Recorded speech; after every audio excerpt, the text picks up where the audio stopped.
Check 1, 2, check.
Well, good morning and welcome to Frankly Speaking, broadcasting live from the Hesselson studio. I am your host, Frank Hakem.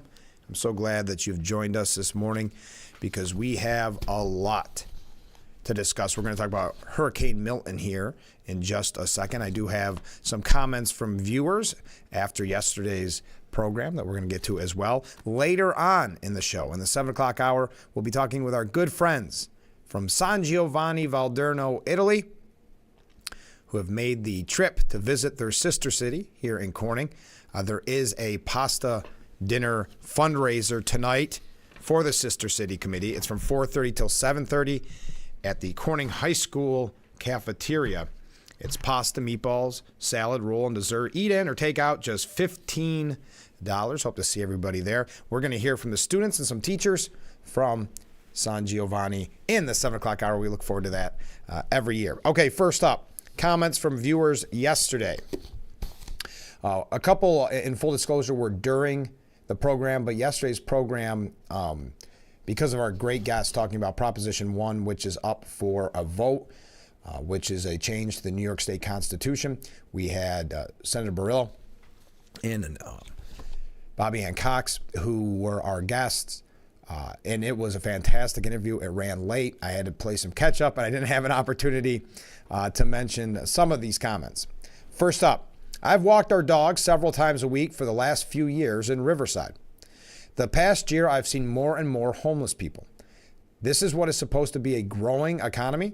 I see them digging for bottles and cans and trash bins all over town. 4 years ago, I never saw homeless people at all. It has gotten very bad. I've heard from a lot of people. I've obviously seen it for myself, even on a cold morning like today. I saw it as I was coming in to work here on Market Street. Yes, it is getting worse and worse. And again, to your point about a growing economy, and never mind what you're seeing, the economy's booming.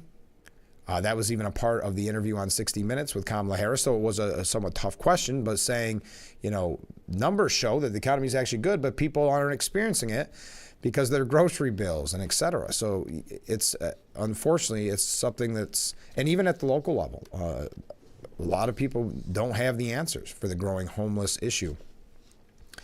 And it's a very unfortunate situation. But the economy is not helping matters at all. So yes, you are not the first person I've heard say that exact same thing. And I know it's been quite a drain on the county coffers and local coffers trying to house the homeless. But there is clearly not an answer. And we talked with the candidates for both Steuben and Chemung County running for judge, and that was a major issue, homelessness, that came up in our discussion. So thank you for bringing that to our attention. Next up, from a different viewer, and again, one that I missed during our interview on Prop 1 yesterday, And this is in reference to Kamala Harris going on Stephen Colbert's show and having a Miller High Life, because I think it's relatively cliche, but what Stephen Colbert was trying to do is to make Harris relatable, trying to make her likable. And today, everybody says they want to have a beer with their president. So this is my opportunity to tell people what it's like. And they shared a Miller High Life. Well, this is from a viewer saying, it's kind of sad that the cool kids think they want a president that they could have a beer with. It seems that the importance of having a strong, thick-skinned president doesn't matter much anymore. It's more about the one that gives off the, quote, good vibes. I admire Trump's admission of being a non-drinker. The president doesn't have to be my buddy or my pastor, just a strong leader. What a great statement there. Powerful statement. The president doesn't have to be my buddy or my pastor, just a strong leader. I couldn't agree more. And the story behind Donald Trump not drinking and losing his brother to drinking and smoking is a really important message, and one that I'd highly recommend. I think he even talked about it on Theo Von's podcast, weirdly enough, where he discussed the story of his brother. So yes, and I like the cool kids idea. Yes, that's just those in the media, the Stephen Colbert's of the worlds, and the good vibe reference there. Okay, next up, from a viewer last night. Hi, Frank. Hey, how are you? We're going to count it. What was the name of the lady who plays the harp guitar? I'm so glad you asked. Yesterday, it was such a pleasure to talk with Muriel Anderson. Really a legend, especially when it comes to the harp guitar. But if you look at the awards that she's won, who she's played with, I showed you photos yesterday of her playing with Chet Atkins. Her and Chet Atkins very close, and that came up in the interview. And of course, I had to ask about the late, great Dwayne Eddy, playing with Dwayne Eddy, and played with Les Paul. The list goes on and on. And just such a nice lady, wasn't she? Well, the really neat thing is she is going to be at Marriage Music this Sunday at 2 p.m. And get this, bonus, not only do you get to see her live in concert, the net proceeds go to benefit flood victims in need. So don't miss this event, Muriel Anderson, this Sunday, 2 p.m. Doors open at 1:30, and tickets are just $25. So thank you so much for giving me an opportunity to promote that again. Thank you to Ben and Dick for making that interview happen. I really do appreciate it. Okay, Hurricane Milton did slam into Florida's west coast with 120 mile per hour winds, leaving 3 million so far without power. Milton made landfall as a Category 3 storm around 8:30 p.m. with winds up to 120 miles per hour, significantly lighter than what the 180 mile per hour Milton blew while raging as a Category 5 storm at various points as it traveled across the Gulf. The photos are just devastating. Our thoughts and prayers go out to the people affected by Hurricane Milton. It got so bad that it ripped the roof off of the Tampa Bay Rays Tropicana field. And what makes it doubly sad in this scenario, not just that they ripped the power of it, ripped the roof off, but that was being used as a shelter for first responders. Hurricane Milton ripped off the roof at Tropicana Field, which was transformed into a camp for thousands of first responders as a Category 3 storm ripped through Florida Wednesday night. The destruction of the Tampa Bay Rays ballpark in St. Petersburg could be seen from the outside as the stadium lights and the roof bars were visible. There's a a North Carolina lawmaker that is accusing Mayorkas of politicizing the tragedy. Now, you may find this interesting because Biden has politicized certain people like Trump and some other Republicans for what they've been saying about Hurricane Helene and also about what they were saying in the run-up to Hurricane Milton. And they're saying, how dare you send this message that we don't have enough money because we spent it on illegal immigrants. But it was Mayorkas that brought that up originally. So you almost have to ignore the fact that people within Biden's cabinet were the ones that started this narrative. Aren't we supposed to, quote unquote, believe the experts, to trust the experts. A Republican congressman from the hard-hit North Carolina is accused Homeland Security Secretary Mayorkas of playing politics with Hurricane Helene after the storm ravaged the southeast and killed more than 230 people. Representative Chuck Edwards implored his district's residents to not believe, quote, outrageous rumors about the response to the storm. Federal Emergency Management Agency officials have repeatedly affirmed that the agency has enough money for immediate response and recovery needs for over the next few months. Secretary Mayorkas' statement indicating otherwise was an irresponsible attempt to politicize a tragedy for personal gain. He also defended FEMA from outrageous rumors that disaster funds were being diverted to help illegal immigrants and the aid was being blocked from reaching its destination. We have seen a level of support that is unmatched by most any other disaster nationwide. But amidst all of the support, we've also seen an uptick in untrustworthy sources trying to spark chaos by sharing hoaxes, conspiracy theories, and hearsay about hurricane response efforts across our mountains. Again, this was an example. I know someone had mentioned it on yesterday's program, called in. Yes, I thought it was Mayorkas who started this. This line of we don't have enough money for political reasons. And so when, rightfully so, others repeated that line, they are now being criticized and, questioned for pushing conspiracy theories. And we have, I'm jumping around here a little bit, but it somewhat makes sense because it's all about the response to not just Helene, but Milton as well. I see yesterday that Vice President Harris, awkward situation. Have you seen this? It's on Fox News if you missed it. But during a Hurricane Milton update from the Federal Emergency Management Agency, she had to cover her mouth and appeared to tell staff she was on a live broadcast after stumbling through a speech to the people of Florida. President Biden and Harris received a briefing from disaster relief authorities on life-saving preparations for Hurricane Milton.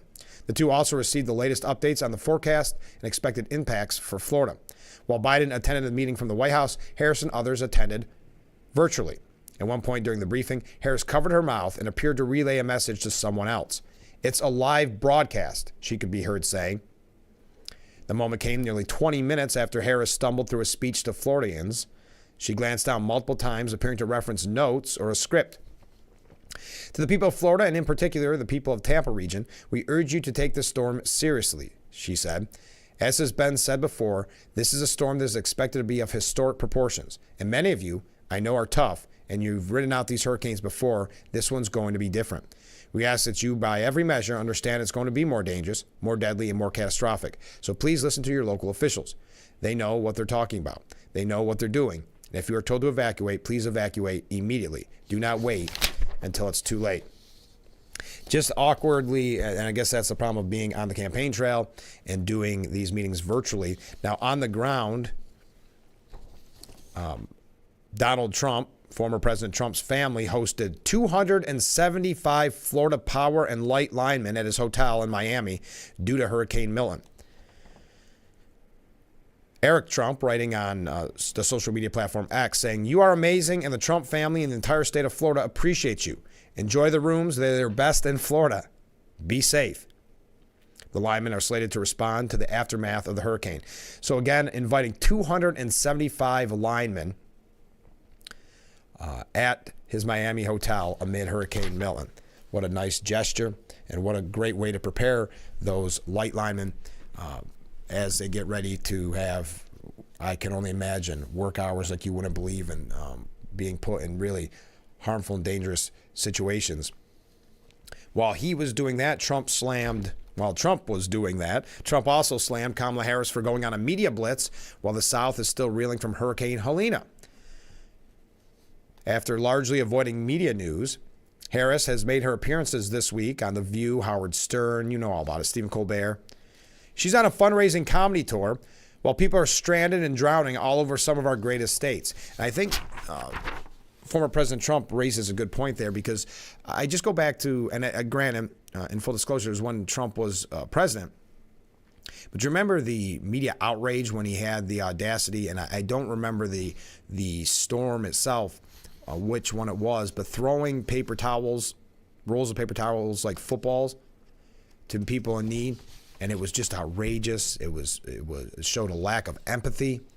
But there hasn't been criticism of Kamala Harris vying for the job of president. hasn't been the criticism of her going on this media blitz, this media tour. He called Harris's response to Hurricane Helene the worst hurricane response since Katrina. As the floodwaters rose in North Carolina, Georgia and Alabama, Virginia, South Carolina, Florida, Tennessee, Kamala flew to a fundraiser in San Francisco, a city she absolutely destroyed. And we're going to move on from this, and we will keep you updated as we try to check the breaking news throughout the morning on Hurricane Milton. But one last thing, because you may have seen, and I know I brought it up quickly on one of the programs, that Kamala Harris tried to almost pick a fight or politicize what was happening with Hurricane Helene and try to pick that fight with Governor DeSantis. Scott Jennings derided Kamala Harris for her comments criticizing Ron DeSantis amid Hurricane Milton's track to his state's west coast. So this was in preparation, I think I said Helena, but in preparation for Milton. Jennings called Harris's move a big campaign mistake, noting that Harris's comments contradicted President Joe Biden's own remarks about the Florida governor. In all of your public communications, no matter what you're doing, you have to always show that American people that you have their fellow citizens in your heart, Jennings said. This is on CNN. I mean, this is a kind of historic storm that some people aren't going to survive it. There's going to be widespread property devastation. You have to just show the empathy that people would expect out of the American president. I think that's a campaign communications number one. Number two, what she can't do is try to insert politics into this. And I think, honestly, when Kamala Harris attacked Ron DeSantis as he was preparing for this hurricane, that was a huge campaign mistake for her. She should not have done that. Biden came out and corrected the record, saying he and DeSantis are working well together. That was the proper response. Yes, she was complaining that DeSantis didn't take her phone call, which is kind of not only a lack of empathy, kind of an arrogance there as well, right? And DeSantis saying, I knew nothing about it. This was not a political move. I didn't know you called. So Scott Jennings from CNN, who's been doing a great job lately, saying that he believes that was a big, big campaign mistake. Now, we've got some other political issues that we're going to get to, again, coming up a little bit later on. We will be talking with San Giovanni Valderno, Italy, students and teachers. Looking forward to that, but we are running late. Stay with us. We'll be right back with Frankly Speaking. If you or a loved one regularly used hair relaxers or straighteners and were diagnosed with uterine, ovarian, or endometrial cancer, you may be entitled to significant financial compensation. I've used hair relaxers for years. I had no idea they could cause cancer. Chemical hair relaxers and straighteners have been linked to serious conditions, including several types of cancer. If you've used hair relaxers and have been diagnosed with uterine, ovarian, or endometrial cancer, call us now. There's no fee unless we win your case. Call today. What's up? Isn't most important? Don't you want more energy? Now is the best time to make every day better and relieve those aching muscles and pains than with the Hesselson's Hot Tub. Hesselson's has hot tubs in stock and available for immediate delivery with unbelievable savings. Hesselson's offers 0% interest-free financing for up to 5 full years. Hesselson's carries the only hot tub brand in the industry with the exclusive freshwater salt system that is eco-friendly and easy to use and only enhances your hot tubbing experience. Come in today and see why your next hot tub should be a Hesselson's Hot Tub. And remember, it's always fun to poke in the corners at Hesselson's. Or with any phone race drivers change lanes very fast, but with no outside mirrors. How come they don't crash? Introducing Angel View, the new wide-angle mirror that reduces blind spots. Angel View simply snaps over your car's rear view mirror, giving you a 160-degree view behind you. Just you can look also at get the our difference. ear, nose, and brow trimmer. Ordinary rear view mirrors are small and flat, but Angel View has a huge mirror with curved glass. This convex shape allows you to see both blind spots with one glance. And with our Pro Edition special coating, it's anti-glare at night. Get your Angel View now for just $19.99. But wait, Angel View may be discontinued. Due to rising costs, Angel View is stopping manufacturing effective immediately. Once the current inventory is gone, it's gone forever. Order now. Call 1-800-897-0371 or visit getangelview.com. Order now. The Big Fox website is here, now. WYDCTV.com. Local and national news that keeps you informed and involved. WYDCTV.com. Today's weather, up to date and in your town. WYDCTV.com. Sports news, local events, and health stories that affect you. WYDCTV.com. The Big Fox website. Your news here, now. WYDCTV.com.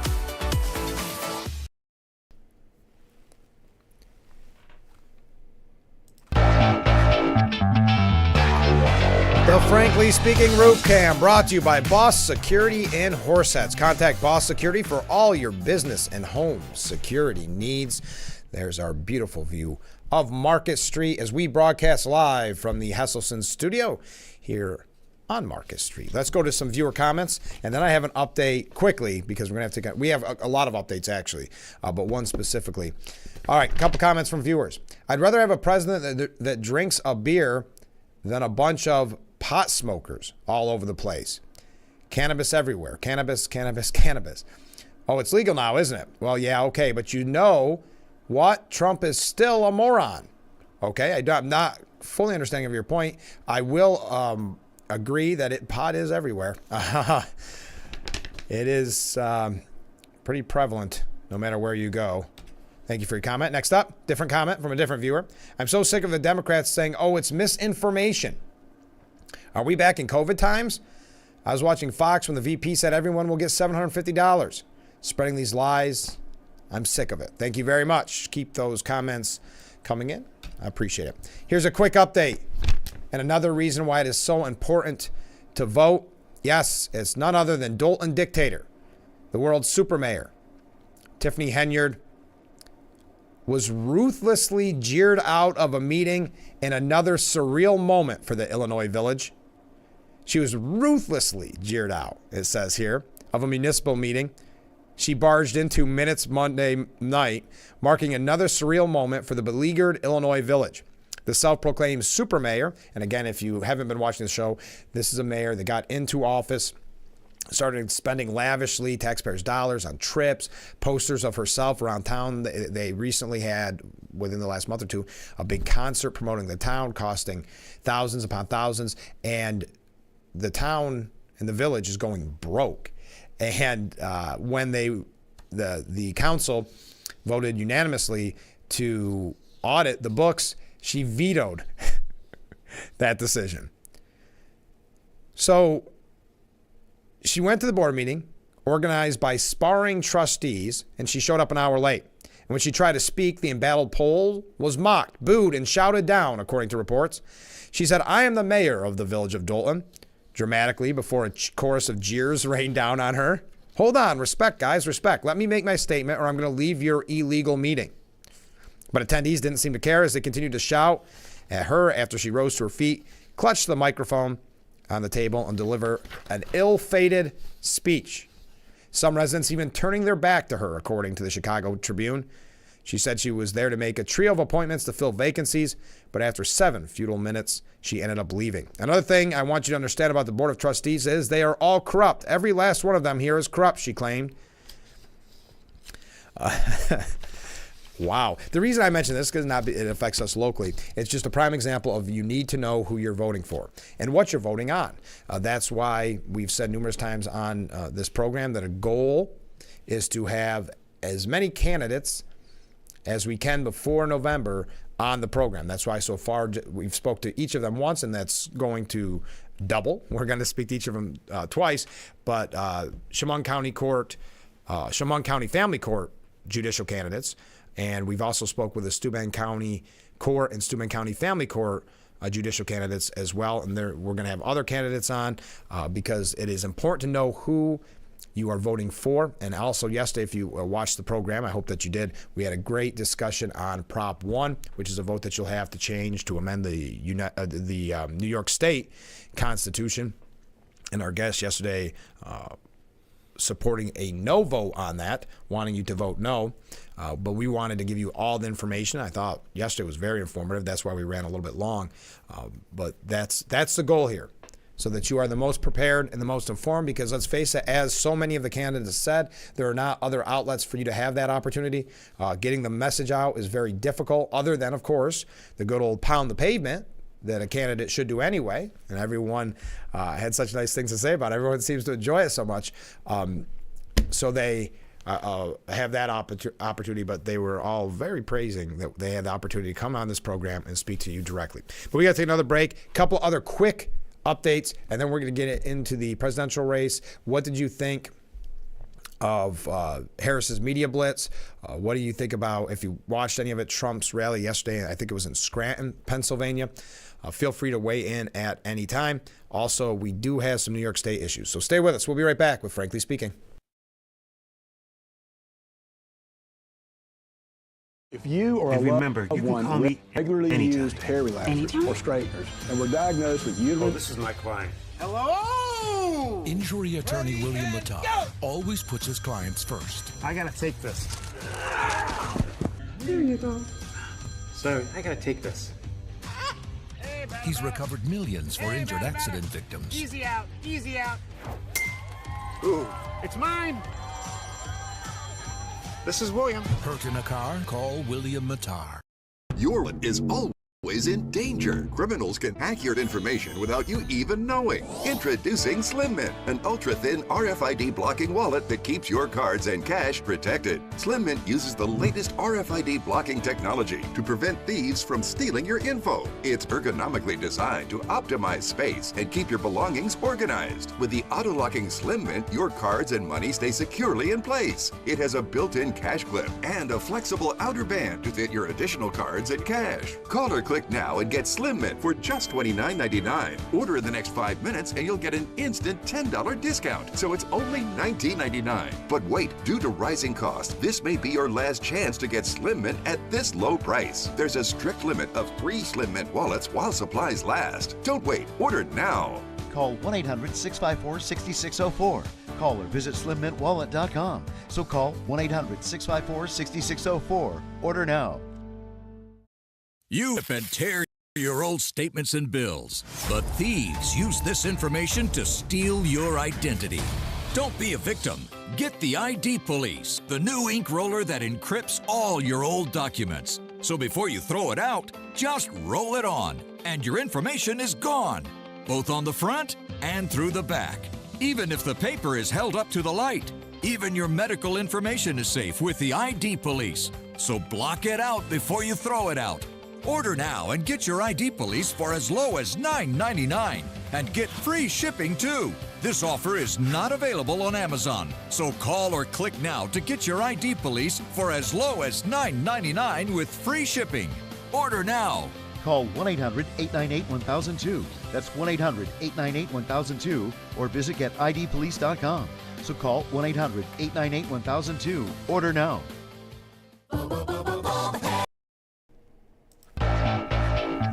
The Roof Cam brought to you by Boss Security and Horseheads. I think you should contact Boss Security for all your business and home security needs. Look at that beautiful view. I know, I can't get over it. I've always been a big fan of the Roof Cam, and I'm glad to see it back. We are broadcasting live from the Hesselson studio here on Marcus Street in Corning. I'm your host, Frank Acom. Again, coming up a little bit later on in the 7 o'clock hour, San Giovanni Valderno, Sister City. Students and teachers will be in, and I know many of you look forward to that like I do each year. Quick update. I mentioned yesterday that Trump will be holding a rally at Madison Square Garden. That's going to be really interesting to see. It's right before, I think it's 9 days before Election Day, spending time here in New York State. Well, we've heard about toning down the rhetoric, right? Especially after the fact that Trump had 2 assassination attempts against him. Tone down the rhetoric. Well, a New York State Democratic lawmaker compared Donald Trump's upcoming campaign stop at Madison Square Garden to a Nazi rally that took place at the famous Big Apple venue 85 years ago. State Senator Brad Holman Seigel, 58 years old, called on Madison Square Garden officials to cancel Trump's October 27th rally. It's a very interesting political take. Hey, we want to silence and censor. I mean, that's just what the state senator Brad Holman Seigel is suggesting here, right, that the presidential nominee, who actually went through the process, by the way, went through the primary process, the presidential nominee for the Republican Party should not have a right to speak at Madison Square Garden. Now, when the New York Post reached out for comment, he stood by his comment. Let's take a look at it, shall we? He claimed it could lead to widespread violence as he ripped into the former president and his supporters. And that's something that was really kind of perfected on college campuses when they would try to silence conservatives. What they would do is the Republican group would bring in a conservative speaker, and they would say, uh-oh, there's going to be violence, there's going to be destruction and protests, so we have to charge the Republican group a huge amount of money for security, and then therefore the Republican group that does not have a huge budget would have to cancel the speech. So the threats of violence. This is what he had to say. Again, this is State Senator Brad Holman Seigel. Let's be clear, allowing Trump to hold an event at Madison Square Garden is equivalent to the infamous Nazi rally at Madison Square Garden on February 20th, 1939. And he tweeted this out. He's proud of this. I'm guessing that he is trying to make a national name for himself, maybe thinking this will be the kind of thing supported by the Democrats that would maybe see him rise above state senator. Now, if you don't know the history, there was actually a Nazi rally at Madison Square Garden during the reign of Adolf Hitler. 20,000 attended the rally. Tens of thousands of protesters demonstrated outside in 1939. Holman Seigel, whose Senate district includes the Garden, said he confirmed Trump's rally is scheduled for 3 p.m., just 9 days before Election Day. This is a disastrous decision by Madison Square Garden that will endanger the public safety of New Yorkers and has the potential to incite widespread violence. Why? Why would there be violence? I'm confused. Unless you're suggesting if this was some kind of threat by your party that there would be violent counter-protesters, or not counter-protesters, violent protesters. I'm confused where the widespread violence would be coming from. I'll continue. For the good of New York City and its residents, I demand the Garden keep our city safe by canceling the Trump rally. So now he believes just having the presidential nominee, the Republican presidential nominee, the candidate for president of the United States, speak at a rally at Madison Square Garden is a disastrous decision that could endanger public safety. There's definitely some major free speech issues here. There's definitely some, I think, threatening language here, saying that it could lead to or it could incite widespread violence. I would assume that's saying from the opposition party to the party that it does not support Trump. Trump's campaign blasted him in a statement saying, only referred to him as a no-name New York State senator. This is the same type of dangerous rhetoric that led to 2 assassination attempts on President Trump's life and has divided our country. This no-name New York State senator should resign in disgrace over his erroneous comments. Meanwhile, President Trump will pack the house at Madison Square Garden on his nationwide tour to make America great again. I like this idea of a nationwide tour. Obviously receiving backlash from many, specifically New York Representative Elise Stefanik, who called on prominent Democrats like Hochul to denounce Holman Seigel and his dangerous and unhinged rhetoric. Nicole Malliotakis, representative from Staten Island, said, what a terribly disgusting thing to say. And by the way, it's members of your party who are running around our city with Hamas and Hezbollah flags, terrorizing Jews on college campuses. The state GOP committee also slammed the statement as a disgrace while also calling Democrats to disavow it. If you have a shred of dignity, you will remove this post and immediately apologize. When asked about the impending Trump rally on Wednesday, Hochul replied, oh, great. I feel very confident, as I always have, in the ability of the NYPD to handle the most extraordinary circumstances. She said, no one can stop anyone from having a rally. This is America. Well, apparently, a state senator by the name of Holman Seigel believes that in America he can pressure Madison Square Garden to stop a rally. Again, he does not have any regrets over his statement. But remember, you need to tone down the rhetoric. And speaking of the rhetoric, one last quick thing before we take another break. This is not rhetoric from a politician, but to show you, to tie it in with what I was saying about college campuses. A professor at the University of Kansas, has been placed on administrative leave after saying that men who don't vote for Vice President Kamala Harris because she's a woman should be shot. We could line all those guys up and shoot them, he said in a recently leaked video. What frustrates me, this is a quote from the University of Kansas professor. What frustrates me is there are going to be some males in our society that will refuse to vote for a potential female president because they don't think females are smart enough to be president. We could line all those guys up and shoot them. They clearly don't understand the way the world works. Did I say that? Scratch that from the recording. I don't want the deans hearing what I just said. Toning down the rhetoric. Let's just keep going. Let's just run late all morning long. You remember the Columbia activist who was suspended from Columbia who said Zionists don't deserve to live? It was 6 months ago. Columbia University banned Kamani James. And I don't know how you can, this is from CNN, I don't know how you can call them a pro-Palestinian student activist when is pro-Palestinian the right word there? Or is it just anti-Israel when you say, quote, Zionists don't deserve to live, end quote?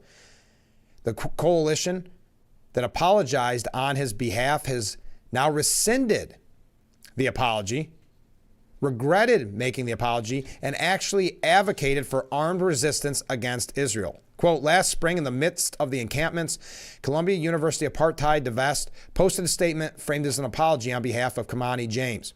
We deliberately misrepresented your experiences and our words, and we let you down.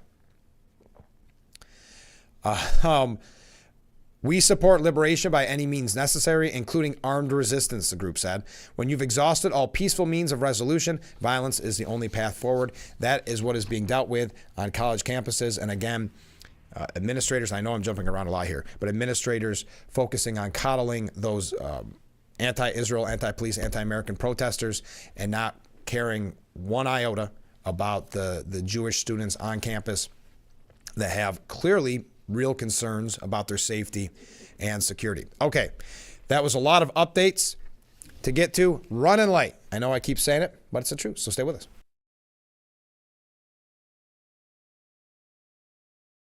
Isn't your wellness important? Don't you want more energy? Now's the best time to make every day better and relieve those achy muscles and pains than with the Hesselson's Hot Tub. Hesselson's has hot tubs in stock and available for immediate delivery with unbelievable savings. Hesselson's offers 0% interest-free financing for up to 5 full years. Hesselson's carries the only hot tub brand in the industry with the exclusive freshwater salt system that is eco-friendly and easy to use and only enhances your hot tubbing experience. Come in today and see why your next hot tub should be a Hesselson's hot tub. And remember, it's always fun to poke in the corners at Hesselson's. What do you do when your tire goes flat and there's no air anywhere? You reach for Bullseye Pro, the smarter, faster, hands-free way to fill it up with air. Bullseye Pro is equipped with a rechargeable lithium-ion power plant. So fast and so convenient. It's like the power of an air compressor in the palm of your hand. Look, you can inflate all 4 tires on a single charge. It has a built-in smart pressure digital sensor that gauges and automatically stops when the set tire pressure is reached. Easily inflate pool toys, exercise balls, and more. Call or go online now and get the complete Bullseye Pro inflation system for the factory direct price of just $79.99. Plus, we'll ship your entire order free, and we'll give you a 50% discount on a second one. Order now. To order, call 1-800-977-4997. That's 1-800-977-4997, or go to getbullseyepro.com. Whether because of discomfort, lack of mobility, your lifestyle, or occupation, you sit inactively way too many hours a day. Introducing Ellipse, the premium quality automatic seated exerciser that strengthens legs, increases mobility, and boosts circulation without physical strain or impact. It is so quiet that none of my coworkers even know I'm using it. Strengthen and tone your legs, increase your mobility, flexibility, and balance. Plus, stimulate healthy circulation. My joints feel better, my knees feel better, my back feels better, and it makes me feel stronger too. Perfect for home therapy. Whisper quiet to use while you work. My circulation is moving, I'm burning calories, and it makes me feel energetic. Call now and order Ellipse, the seated exerciser that strengthens legs, increases mobility, and boosts circulation. Call and get upgraded to the Deluxe Bundle. Get the faster motor or 5 miles of steps per hour, the step counter, the sport mat, and wireless.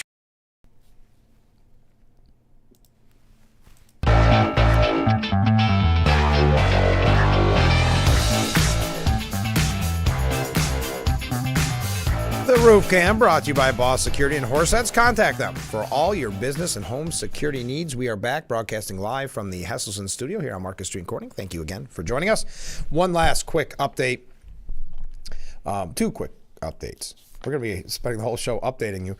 Hezbollah begging for mercy proves Israel is right to fight and to continue to shrug off Biden and Harris's terrible advice.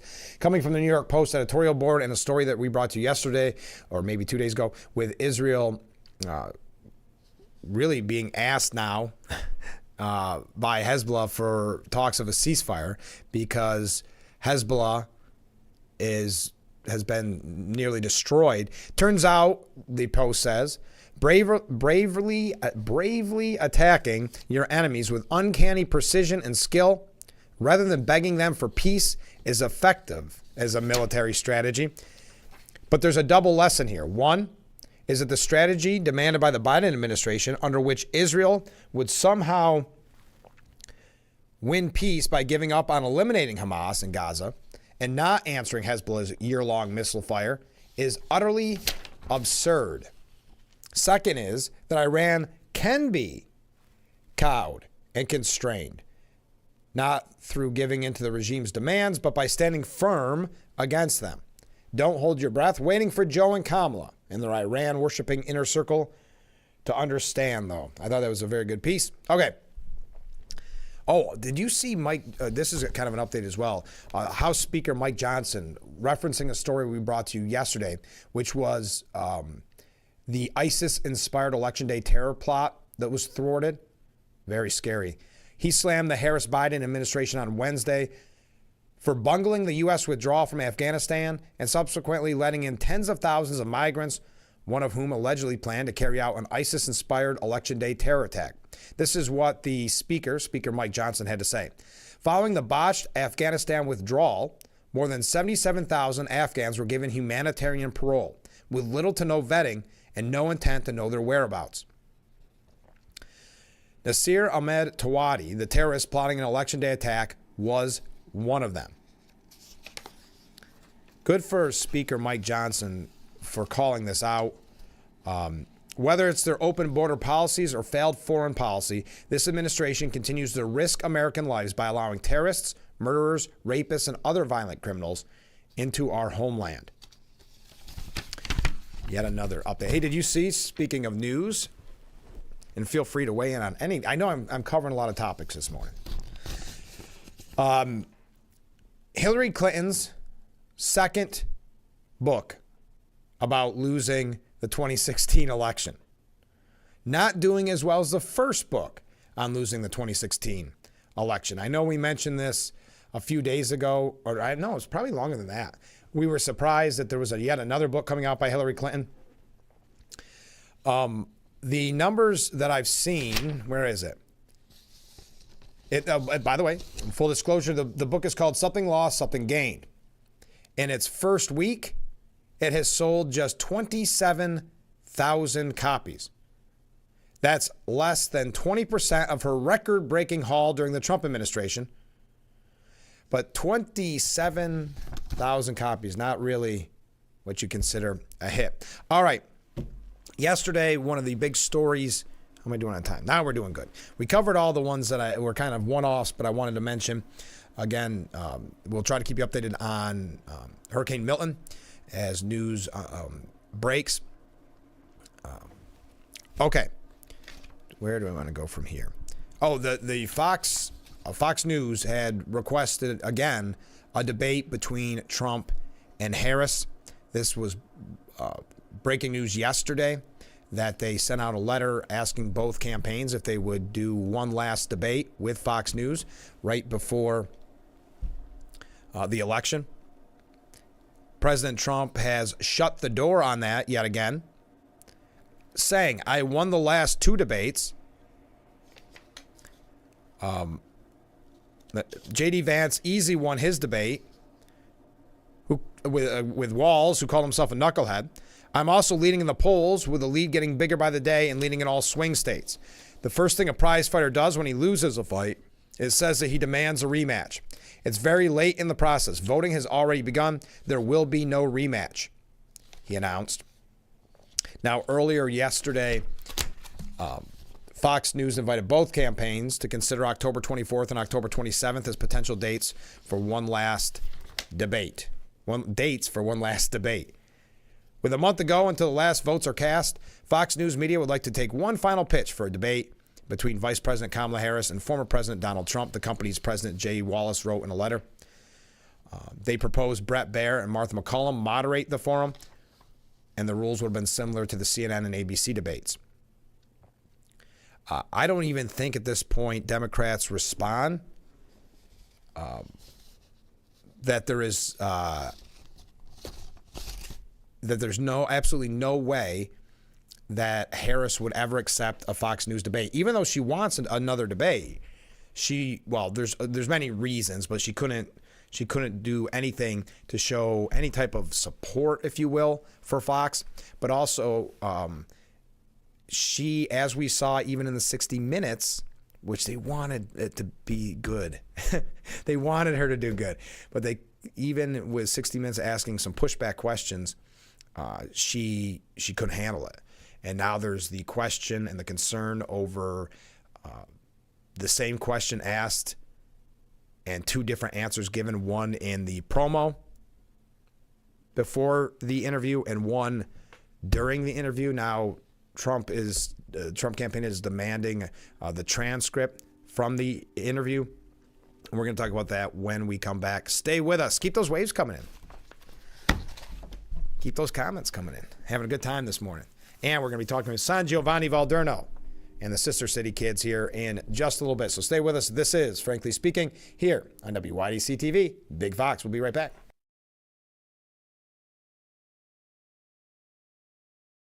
Attention, Elmeron may lead to vision loss. If you have suffered vision problems after taking Elmeron to treat bladder pain, call the Hearn Law Firm. Elmeron may be responsible for your vision problems, and you may deserve compensation for your injuries. If you took Elmeron and now have vision problems, call the Hearn Law Firm at 888-308-3866 right now. You could find out if you qualify in less than 2 minutes. Call 888-308-3866 for your free case review. Hi, I'm Sam. Welcome to Pangea Global Tea House. Pangea Global Tea House offers comfort foods of the world. Over 50 teas, a sampling of cuisine from over 10 countries. Globally inspired cuisine and striving to give you an ultimate experience. Come in and try the frankly delicious Turkey Club special for just $20, including your beverage of choice. Pangea Global Tea House. Yet a really good tea house bringing you the flavors of the world, offering something for everyone. Name something with a diamond in it. Diamondback rattlesnake. It's in the name.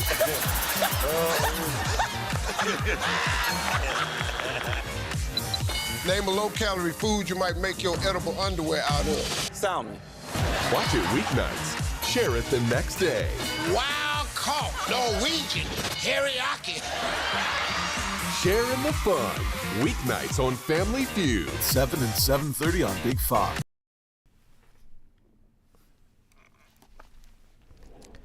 The Roof Cam, brought to you by Boss Security and Horseheads. Contact Boss Security for all your business and home security needs. You're watching Frankly Speaking. We're broadcasting live from the Hesselson studio here on Marcus Street in Corning.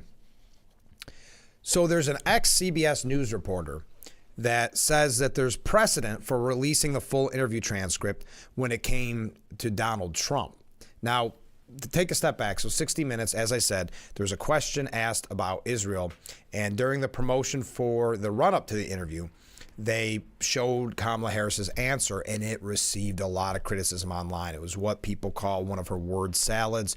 It was being spread all over, and it was a negative. It was harmful to Harris.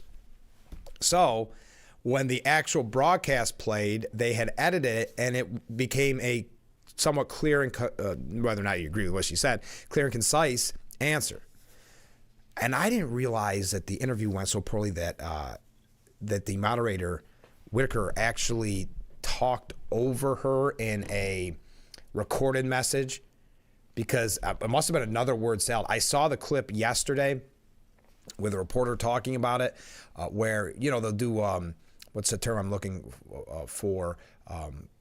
she's about to give her answer, and she's talking, and they kind of fade her out or keep her low and have him saying, at this point, Kamala Harris described her, and that's not a good sign. I mean, obviously, we know CBS is in the tank. We saw it with the debate. We know they're in the tank for Kamala Harris. We get that. But even though there were some good questions, I'm not taking away some of the good questions, the lack of journalistic integrity when you're talking about basically giving her answer for her in a way that's you're trying to make look professional. It's shocking. I did not see that clip originally, and when I saw it yesterday, I was blown away that they would do that. Basically, speaking over her to give her answer for her in a more coherent way. But that should not come as a surprise, because if you remember, and granted this was ABC, but mainstream media is mainstream media. What ABC News did with their debate between Harris and Trump, they had admitted, and her name escapes me, that one moderator had said that they practiced ahead of time with someone pretending to be Trump and listen to all the answers he would give for questions so that they could be ready to fact check him. Not doing the same thing for Harris. And the reason that is because they felt during the Biden debate that there was times when they were watching and thought, well, Biden should have said this, like we all do during a debate. But remember, they're in the media, so they have a different ego that everybody should listen to them, the narcissism there.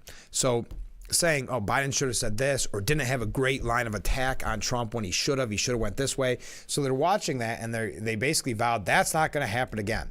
We're not going to let Harris make the same mistake. So if Harris doesn't have a good enough line of attack, we will go after Trump with the fact check. So to have someone do a voiceover over her answer to save her from what we can only assume was something incoherent when the word salads, that's the only thing we can assume. It's another reason to call for the transcript. CBS News remained mum yesterday amid mounting pressures to release a full transcript of Harris's interview with 60 Minutes, even as a former correspondent said there's precedent for the network doing so when it came to Donald Trump. Catherine Heritage, remember her? She was laid off earlier this year. She was investigating the Hunter Biden laptop scandal. She was the only one investigating that, and she was one of the many, though, that were laid off. She said the network released a full, unedited transcript of her interview with Trump when he was president back in 2020. The Republican presidential candidate has demanded that CBS News publish the full interview with Harris after accusations that they edited her, quote, word salad answer during the sit-down with Bill Whitaker. And you'd also want to know what she was saying during that voiceover. Heritage posted on Twitter saying, as Trump campaign calls on 60 Minutes to release full unedited transcript of Kamala Harris' interview, there is precedent. When I interviewed then President Trump in July of 2020, CBS News posted the interview transcript. This is more complete and not the same as a transcript of the edited TV report. The award-winning journalist provided the link to the unedited interview on CBS News in which she grilled Trump on hot topic issues like the COVID vaccine. It's about transparency and standing behind the integrity of the final edit, Heritage said. A source close to the network said Heritage had pushed for the publication of her full transcript at the time and that it was a special case. CBS News has yet to comment on this issue. Why they thought and I guess this is the narcissism of the mainstream media, to think that they could get away with that, showing one answer, then getting a bad pushback, showing that it did not reflect well on Harris, so changing it in the final broadcast. Now, yes, interviews can be edited. They're not here on Frankly Speaking, just so you know. They can be edited, but the difference between the two, startling, shocking. So the transcript deserves to be seen, and also with that voiceover over one of her answers. There are a lot of questions waiting to be answered. And why are they hiding behind the transcript? The controversy continued to swirl after a truncated version of the Democratic presidential candidate's response to the question from Whitaker about Israel was broadcast on the 60 Minutes episode on Monday. I don't want to go through and quote exactly the change. The change was jarring. It was completely different. Viewers who tuned into the primetime special saw much more specific answer, or not a bad answer. You might not agree with it, but sounded like a very ready. I was ready for that answer. Erudite, I think is the word. Answer from Harris. CBS also did not include the unedited version in its YouTube upload of the 60-minute segment with Harris. The original answer also could be found in the transcript of the interview that was posted on CBS News' official site.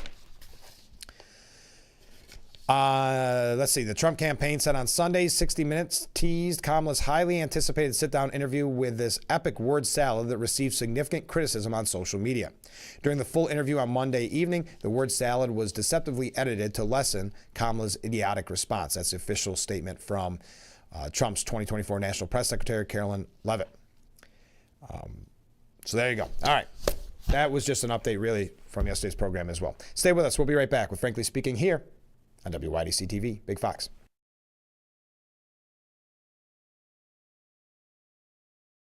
Have you been unable to work for over a year due to a mental or physical disability? Were you recently denied Social Security disability benefits? Great news. You may be eligible for money, back pay, relief. If you've been pre-qualified and diagnosed with a recognized condition that prohibits you from working, our lawyers can file a claim to get your disability benefit. Call us today and find out more. Call now, 844-617-0440. Rated the hearing aids of 2023 by Forbes, the Audion Atom 2 series offers superior sound quality and functionality for a fraction of the price. For just $189 a pair, the Atom 2 features 4 different hearing modes for all types of hearing loss. It packs crystal clear sound, a nearly invisible design, and is even rechargeable. I actually like them better than my old $5,000 hearing aids. They're so comfortable, I forget I'm wearing them. And the sound is amazing. The Atom Pro 2 is our smallest hearing aid yet, featuring advanced background noise cancellation, and is the world's first hearing aid with built-in UV cleaning that kills 99% of bacteria. I could not believe how my hearing and life changed without seeing a doctor or having a hearing test. Join over 500,000 happy customers today and get the hearing you deserve. Call 1-800-434-9816 or go to audionhearing.com to get your pair of Audion hearing aids starting at just $189.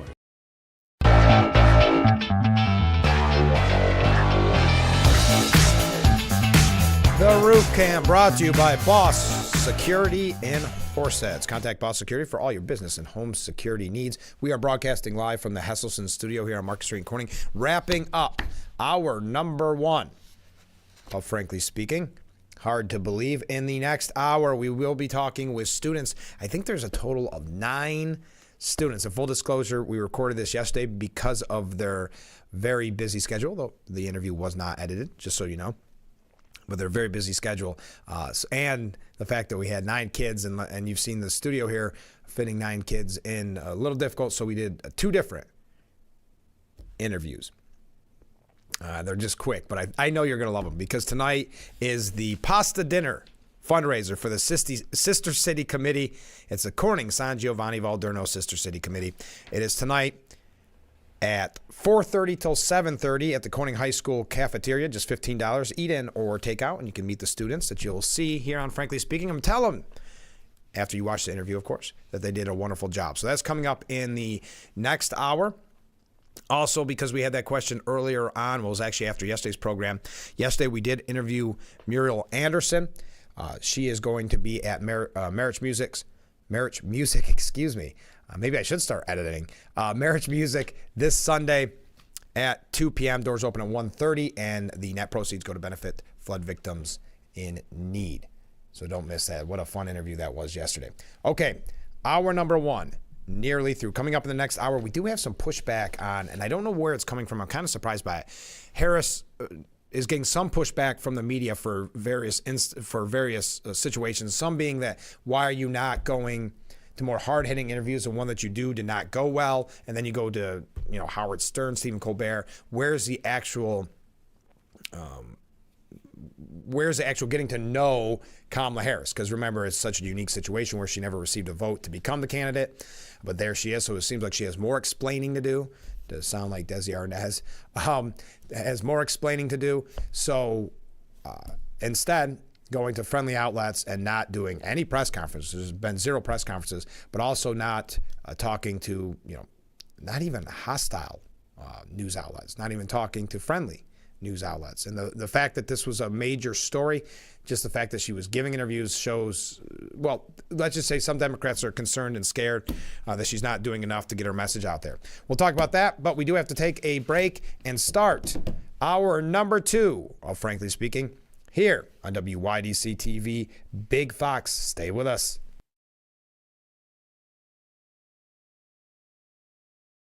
If you or a loved one regularly used hair relaxers or straighteners and were diagnosed with uterine, ovarian, or endometrial cancer, you may be entitled to significant financial compensation. I've used hair relaxers for years. I had no idea they could cause cancer. Chemical hair relaxers and straighteners have been linked to serious conditions, including several types of cancer. If you used hair relaxers and have been diagnosed with uterine, ovarian, or endometrial cancer, call us now. There's no fee unless we win your case. Call today. Isn't your most important? Don't you want more energy? Now's the best time to make every day better and relieve those achy muscles and pains than with the Hesselson's Hot Tub. Hesselson's has hot tubs in stock and available for immediate delivery with unbelievable savings. Hesselson's offers 0% interest-free financing for up to 5 full years. Hesselson's carries the only hot tub brand in the industry with the exclusive freshwater salt system that is eco-friendly and easy to use and only enhances your hot tubbing experience. Come in today and see why your next hot tub should be a Hesselson's hot tub. And remember, it's always fun to poke in the corners at Hesselson's.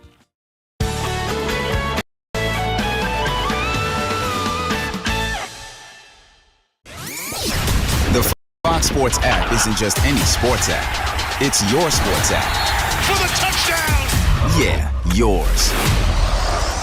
Your teams. Your highlights. Your scores. Your stories. Just choose your favorites to get more of what you want. To the end zone! And of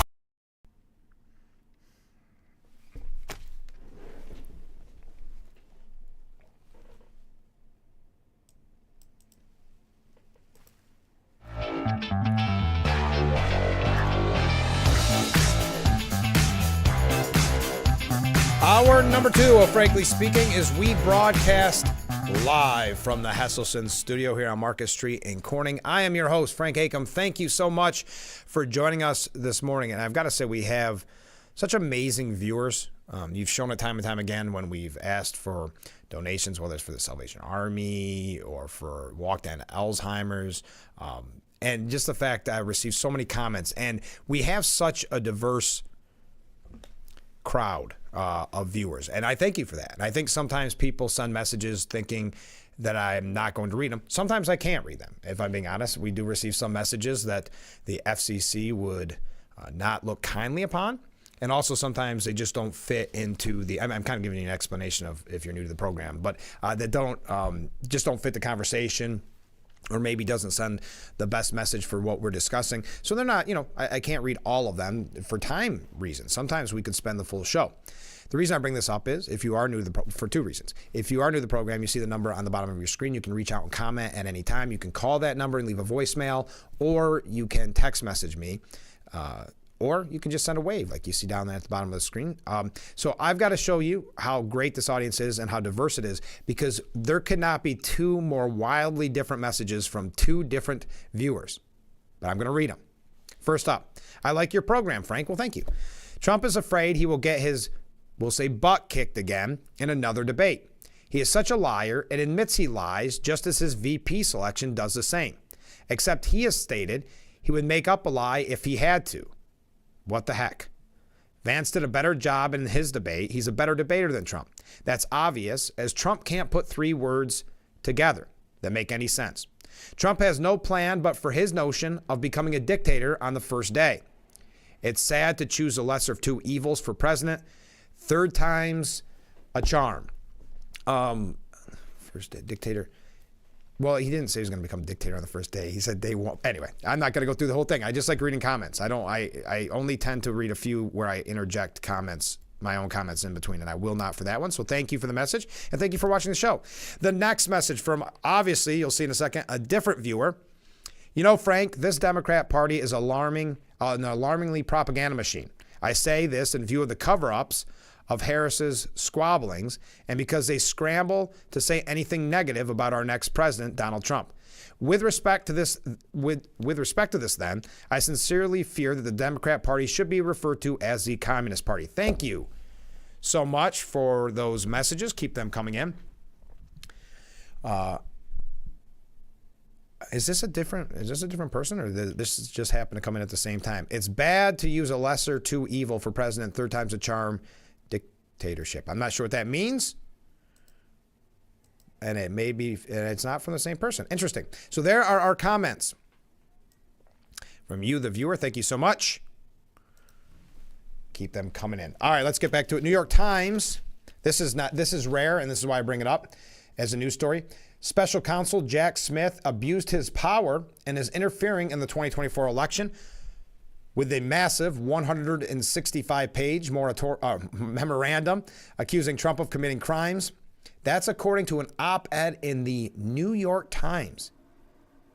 Now, we know the story of Smith with that document dump.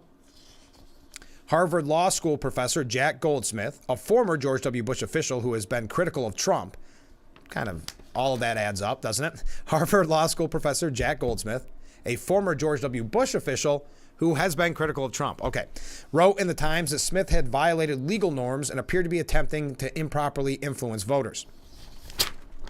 This is what the op-ed had to say. The need for an explanation is heightened because this is not the first time Mr. Smith has appeared to disregard relevant department rules. In December of 2023 and February of 2024, he urged the Supreme Court to hear Mr. Trump's immunity claim on an expedited basis because of the imperative public importance of trying Mr. Trump as soon as possible. Mr. Smith never explained the need for speed. Many concluded, plausibly, that he wanted his trial evidence in the public realm so that the electorate could make a fully informed decision. This motivation would violate the Justice Department's rules that prosecutors, quote, may never select the timing of an action for the purpose of giving an advantage or disadvantage to any candidate or political party. Mr. Smith, at a minimum, created a strong appearance of impropriety without any explanation in a context where public confidence in the integrity of his decisions is vital. Some will blame the Supreme Court for Mr. Smith's predicament. The court decided to follow Mr. Smith's request for expedition, and its immunity decision made a pre-election trial impossible and requires a complex analysis by Judge Chutkan, I think is how you pronounce it, to decide which charges against Mr. Trump can go forward. These considerations are irrelevant to Mr. Smith's duty to comply and appear to comply with the relevant rules, which, as former Attorney General Eric Holder once explained, are designed to maintain the public trust in the department's ability to do its job free of political influence. Surprising that op-ed would make it. I know it got a little legalese there. That op-ed would make it to the New York Times. Now, that caught my attention. All right. How are we doing on time? Good. Coming up again, I don't think I highlighted this, and I did last hour. Coming up, let's see, at 7:20-ish, we'll be hearing from the first group of San Giovanni Valderno Sister City kids, and then the second group following. Okay. Trump yesterday at the rally in Scranton predicting that there was going to be an explosion between Biden and Harris. Trump suggesting that Biden hates Kamala as much as he hates Trump. Now, that's a little bit different than how I've been putting it, but I know many viewers enjoy sending comments and thinking about, some political implication of this or political implication of that. And I thought, they always talked about Biden's legacy. And Biden's legacy is really that he beat Trump. He was, quote unquote, the only Democrat that could beat Trump. And that was a part of his legacy. And he believes he's the only person that could beat Trump again.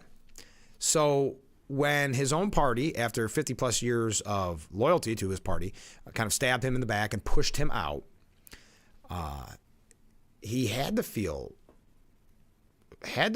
anger. He had, and let's face it, this is not coming from any political position, because most presidents are this way. But Biden does have a reputation for an ego, have kind of that hard-headedness, that anger, believing that people are kind of out to get him because he's been very successful, et cetera, et cetera. So very upset. So the speculation at the time was, not by me but by others, that perhaps he quickly endorsed Harris on his way out because he knew Harris would be a tough sell to the American public. And that's nothing new. Democrats, media alike, have been saying that Harris probably wouldn't make a great presidential candidate. Some even suggesting, if you recall, that Biden drop her from the ticket. This, of course, before he dropped out. Drop her from the ticket for someone more likable that could help him beat Trump. Now I know they've rewritten history. I get it. You wouldn't know that that was ever the conversation and was a conversation for years. So the speculation was that Biden, while dropping out, endorsed Harris quickly. So then, hey, you guys, good luck. I can't beat Trump. Okay, then you sell Harris to the American people. Okay? So the thought process here, and you can disagree with me, as you see, I'm reading all types of comments this morning. The thought process here is, does Biden secretly, now he'll never say this, he'll vote for Harris, but does he secretly kind of want to see a Trump win? Not for political reasons, but for his own ego. Meaning, if Harris loses, Trump wins, he can say to the people that stabbed him in the back, the Nancy Pelosi's of the world, the Obamas of the world, say, I thought I couldn't beat him. I'm the only one on record, the only Democrat that could beat him. I did, and you wouldn't let me run for a second term. You thought you could do better, and we lost. I think his legacy now is, within the Democrat Party, his legacy now is that he beat Trump. I think his legacy is only magnified in the Democrat Party if Harris loses, because he was the only one that could beat Trump, and they wouldn't let him. I think it only secures kind of a mythical status on Biden about his ability to beat Trump. I don't know, just one of those political mind games that people have been playing. But Trump, again, predicting this explosion. He looks better now than I've ever seen him looking, Trump, referring to Biden, said at that Scranton, Pennsylvania rally. But he's angry. He's angry at her. That's meaning Biden is angry at Harris. There's going to be an explosion before the election with them. These two are going to be, there's going to be an explosion. Did you see he held a news conference right in the middle of her one big event that she's had in about 2 weeks? He got up and held a news conference. He walked into the room. Nobody ever does that. The Republican nominee added, referring to Biden making his first appearance in the White House briefing room as president while Harris held a rally in Flint, Michigan. Can you believe our country is being run by these people? Trump then asked, rhetorically. Biden has publicly kept up good feelings with Harris, campaigning for her and maintaining his endorsement for her. The president has also said he sees his vice president as a continuation of his legacy and who will build upon his achievements. Anyway, I just thought Trump somewhat echoing that idea. But believes that there's going to be an explosion, meaning that, Biden can't be happy. I mean, it continues to be insult to injury every time. Look, for instance, at the Democratic National Convention, which should have been his reelection beginnings.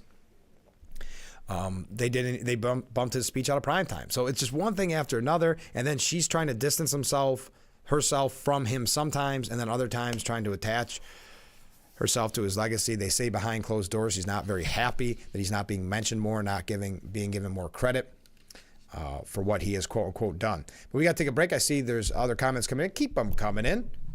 And we'll be right back with Frankly Speaking here on WYDC TV. Big Fox, stay with us.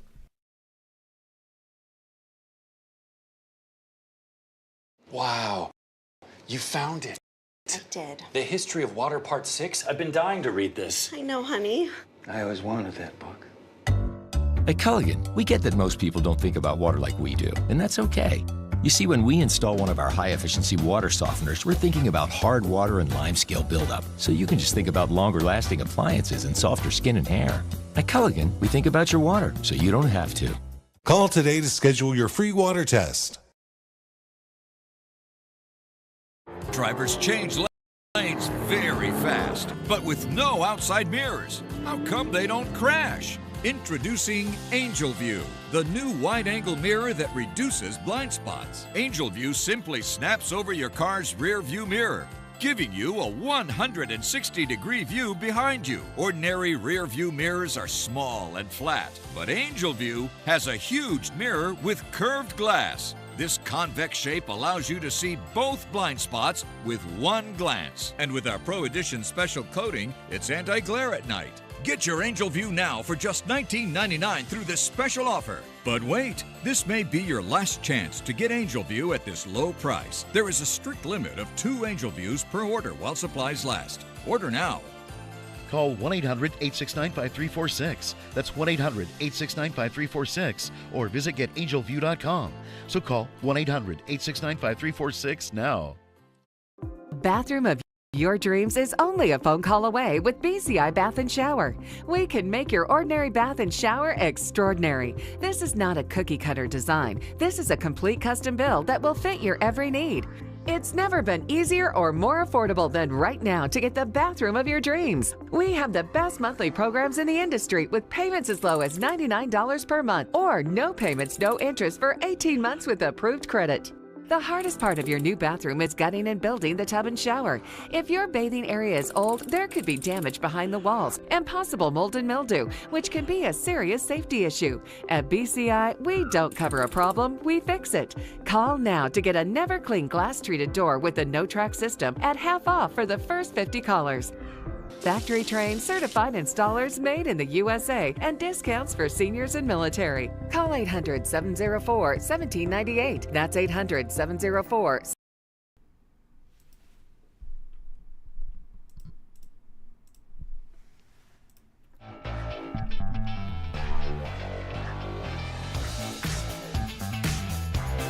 The Frankly Speaking Roof Cam, brought to you by Boss Security in Horseheads. Contact them today for all your business and home security needs. Couple comments from viewers as I forget to switch my camera and as we broadcast live from the Hesselson studio. Here we go.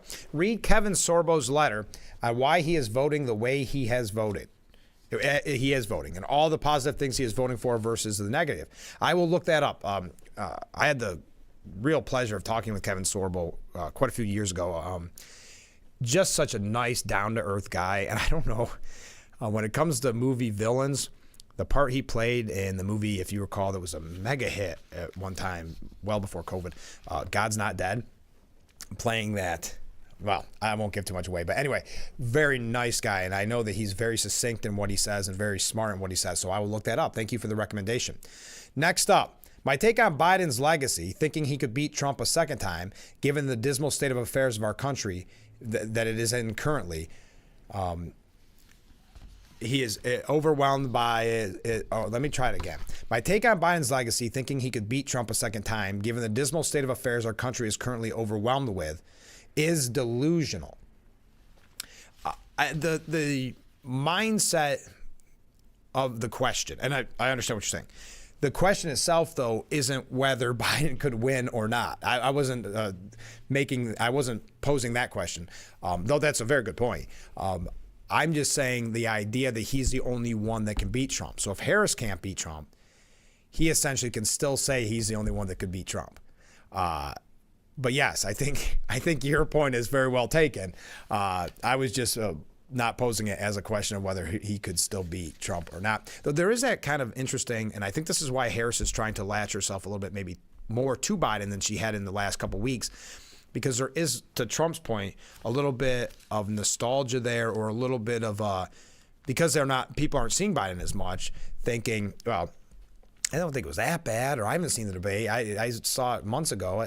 Was it that bad? Because let's face it, Harris isn't getting out there enough. James Carville is really mad at her, but she's not getting out enough to really spread her message. And when she does, you have even flubs that the mainstream media have to mention, like on 60 Minutes. I did not see Howard Stern. I saw bits and pieces of Stephen Colbert, but even then there's some criticism of how she responds and not giving substance, not giving answers. Because when CBS has to push back on 60 Minutes of saying, yeah, but how are you going to pay for it? This is the real world, those type of things. That's not a good sign for her. So I wonder if there isn't, and obviously we've read a few comments this morning, there are definitely some Democrats or at least non-Trump supporters out there. So I would pose a question, is there a little bit of a nostalgia factor, or we knew what we were getting with Biden. Now we don't even know what we're getting, and it doesn't seem to be rolling out that smoothly. The kind of basement campaigning that worked for Biden during COVID doesn't work for Harris, and she's taken even farther with less interviews, zero press conferences as of this point. So just some questions we're posing this morning. When I say why not, But with all this, if you want to say there's negativity on Harris, yeah, fine. If you want to say that, I don't know. Because at the end of the day, and this is an important number to remember, at the end of the day, Harris's team raked in over $1 billion since Biden dropped out. In fewer than 80 days since taking over the top of the ticket, which that's remarkable, right? It's only been 80 days. But Vice President Kamala Harris has reportedly taken in more than $1 billion across her campaign and allied committees. And this is an important number because if you remember, we talked about this either earlier this week or late last week, the campaign strategy for Harris has been remain relatively silent, coming when it comes to media appearances, do a couple here and there like CNN with friendly outlets. The CBS one, I think they probably assumed was going to be friendlier, and CBS did edit for her favor, but still asking some tough questions because they have to a little bit. So, you know, go to friendly outlets like Stephen Colbert, The View, all those places. Do your rallies. Only do events that are in front of a teleprompter, which that's not knocking her. All candidates use a teleprompter. But just do scripted events because when they're non-scripted, they go very poorly.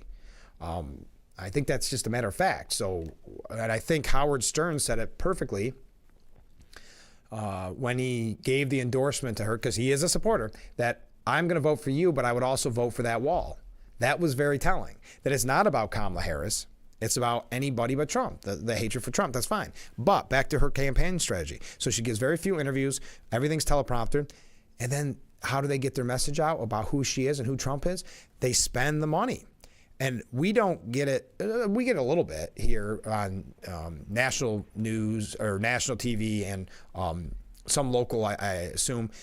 We see a couple of her ads. But talking to friends, I know it's anecdotal, but talking to friends in Pennsylvania and North Carolina, overwhelming. It's numerous spots in every single break. That there are no other ads but political ads in some of these swing states. So if she can spend that $1 billion, and that's how she gets her message out, not through media interviews, not through press conferences, but through, look, a campaign ad. And you might say campaign ads don't work. That negativity, everybody hates the negativity. The negative ads work.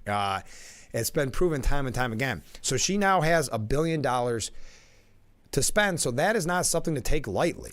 If she can hone her message about who she is through those ads, playing like propaganda over and over and over and over and over, there's a lot to be said over that.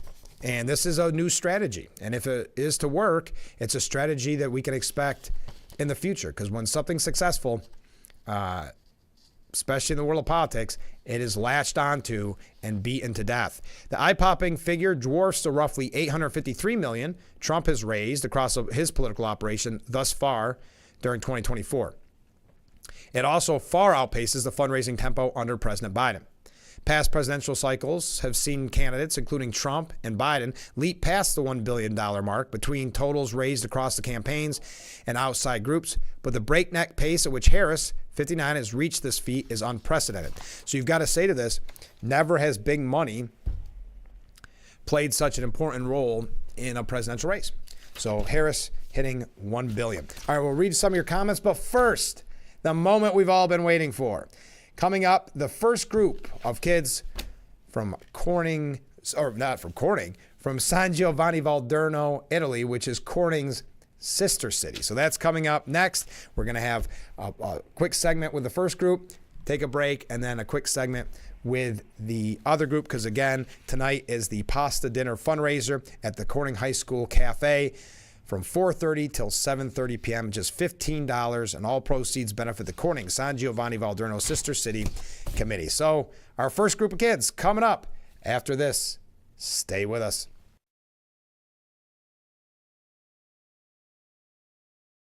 If you or a loved one regularly used hair relaxers or straighteners and were diagnosed with uterine, ovarian, or endometrial cancer, you may be entitled to significant financial compensation. I've used hair relaxers for years. I had no idea they could cause cancer. Chemical hair relaxers and straighteners have been linked to serious conditions, including several types of cancer. How do I know if I have a case? Call 844-292-6222 and consult with one of our attorneys to find out if the products you used are part of the lawsuit.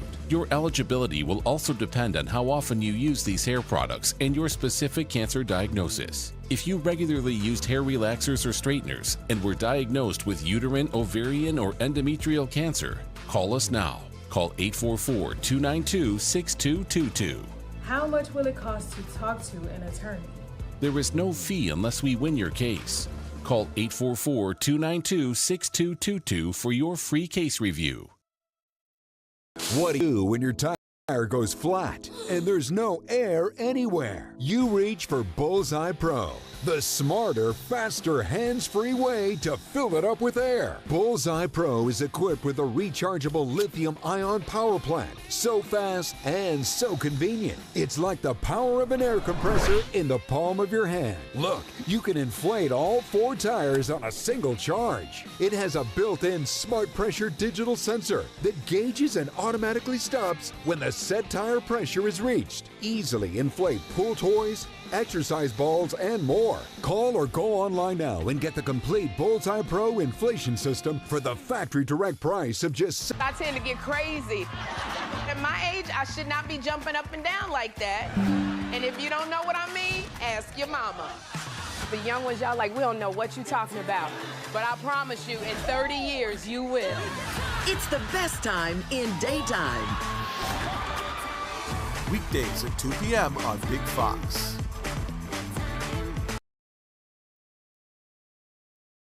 Welcome back to Frankly Speaking here on WYDC TV Big Fox. I'm your host, Frank Acom. We're broadcasting from the Hesselson studio. It's my favorite time of year because it's all of our good friends from San Giovanni Valderno. Welcome to the studio.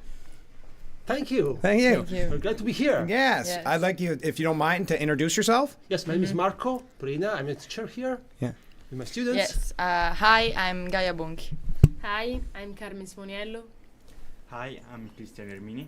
Hi, I'm Andreano Gentili. Hi. Well, you guys just came from City Hall. How Yes, was that? How did the mayor do? Really good. Did he kept you excited? Yeah. About city politics?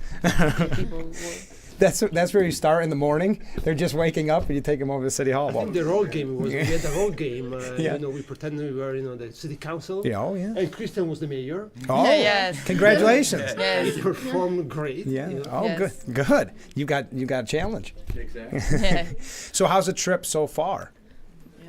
Very Good. So far, but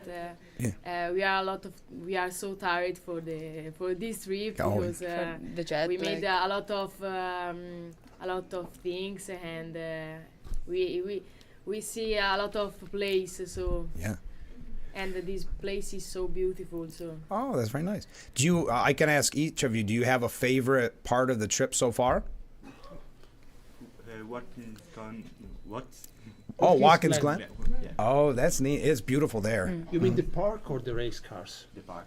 The park. Oh, you got to see the race cars too? Yes, Yeah. we did. And you like the park? Okay, Yeah. that's very neat. Me too. I liked the racetrack. Oh, the racetrack. I think I really like Corning, all Corning, but I really like the supermarket. Oh, the supermarket. What's your favorite part of the supermarket? I don't know, because in supermarket there are a lot of things that we don't have in Italy, so and there are a lot of things that in big size, so are so strange. So that's very true. For me, the best part was seeing Ithaca and the Cornell University. Oh wow, that's interesting. I would say Glass Museum. It's a world-class museum. I expected works of art, but there's you collected pieces of art from all over the world throughout the ages. I think it's really unique in the world. And it's so beautiful. So what's next on the trip? Do you know? Next. I don't know. That's a I don't know. question. But it doesn't matter. On Saturday we will go to the Niagara Falls. Oh, that's right. Okay. I knew there was something big coming up. What do you think of, well, you've already answered, but what do you think of Corning so far? Yeah, it's really good, especially for the people. They are also kind with us. And yeah, it's really good to see, to feel a good welcome. Yeah. Yeah, okay. Everybody's seen. Yeah. Yeah, the same. What do you think of the school? It's so big. Yeah. Because in Italy our school is not bigger than this school. Yeah. and there are a lot of places like the swimming pool and the gym is so big. Yeah. Yeah. Right. The fact that in America you have like clubs and sports all related to the school, it's so different from Italy, and it's good to see like that you see the same people both in classes and in sports. Yeah. Have you been making friends? Yeah. Yeah. And with your host families too, and that's got to be very nice. Do you miss home? Or because it's a short trip? It's no. That was a quick no. No. You want to just stay for longer? Yeah. Cool. Yeah. Would you recommend your friends back home come and visit? I think it will be a different experience without the sisterhood, these sister cities thing. Yeah. But yeah, it will be great. But living it like in the habits, lifestyle, it's so much better. Yeah. Well, best of luck on the rest of your trip. Are you looking forward to the Pasta Dinner fundraiser, which is tomorrow from 4:30 till 7:30? Yes. Yeah. Well, good. We'll see you there. Thanks for. Oh, before we go, is there anything you'd like to say to anybody watching? No? Something Hi. to say. Ciao. Yeah. Mamma sono in TV. Yeah, on TV. Big Fox News. Hey, good. You got to hire these guys for the tourist board. My goodness. Thank you. Safe travels, okay? Have fun. Thank you. All right. All right. We'll be right back with Frankly Speaking. Stay with us.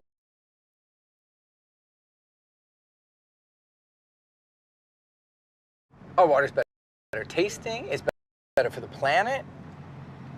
That's great, sir. Can I take your order? Oh, number 3. At Culligan, we get that most people don't think about water like we do, and that's okay. You see, when we install our drinking water and softening systems, we're thinking about filtering contaminants and the minerals that make water hard. So you can just think about softer, cleaner, better tasting water. At Culligan, we think about your water, so you don't have to.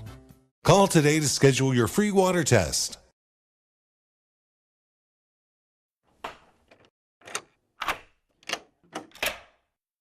I'm Jonathan Lawson. If you're 50 to 85, please listen closely. The lock I want to talk to you about isn't the one on your door. It's a rate lock for your life insurance that guarantees that once you're insured, your rate can never go up at any time for any reason. Many policies you see don't have one, but you can get a lifetime rate lock from Colonial Penn. This plan was designed for people on a fixed income with coverage options that start at $9.95 a month. That's less than 35 cents a day. Your rate is locked in for life. Coverage can never be canceled, and your acceptance is guaranteed. You cannot be turned down because of your health. See for yourself. Call for an information kit and gift. Both are free with no obligation. Call 1-800-781-9990 for your free information and your free gift. That's 1-800-781-9990. 1-800-781-9990. Call now.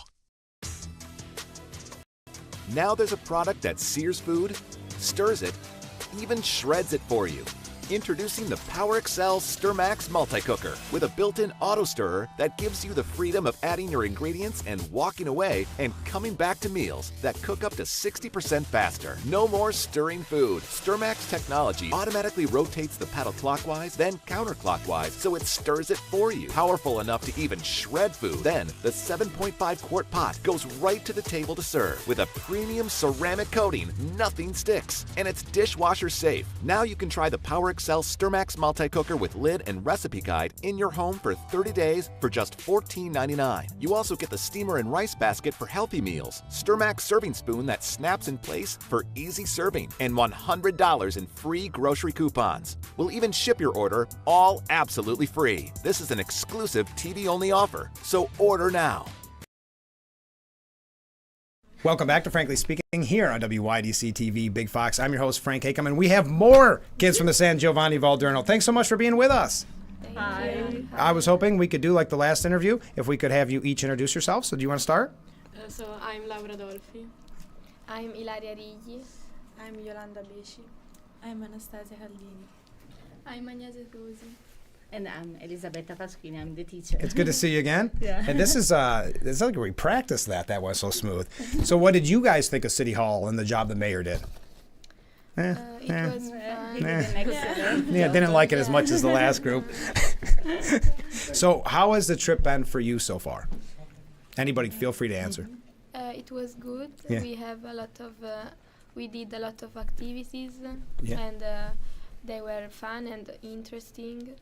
And also the school system here is very different to the Italian one. So it's interesting to see another culture. Yeah. Would you rather go to school here or back home? I don't know, maybe here. Oh, okay. Yeah. What if your friends and family see this back home? Your teachers, more importantly, what do your teachers think? What has been, for each of you, what has been your favorite part of the trip so far? So I think the glass museum. Yeah. Because like we don't have the statues here in San Giovanni like that. Like we have the glass, but not in the form of art. Yeah. For me, the football match. Oh. Because I always seen these on like TV series. Yeah. That's it. So where did you see that? At the school? Mm-hmm. Yeah. Oh, that must have been neat. Mm-hmm. Yeah. I think the volunteer activity. Okay. I really found interesting socialize with other people. Oh, sure. And, okay, well, I'll have questions on that in a second. For me, the last Saturday, because I stayed with family.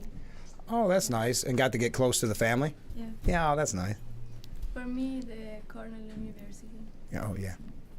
And for me, it was meeting the people because the first time it was more about visiting a place. This time it was about visiting the people that I know and that I love. Yeah, it's because you have familiar faces that you've got to know. Isn't that nice? Isn't that nice? So we were talking, you had mentioned specifically about making friends. Have you been all making friends with your host family and with students? Yeah.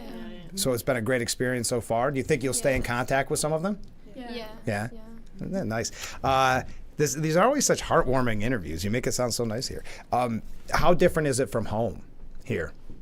Shockingly different? No. That's a tough question. That wasn't the best. That wasn't the best question I ever asked. How's that? Have you found yourself missing home?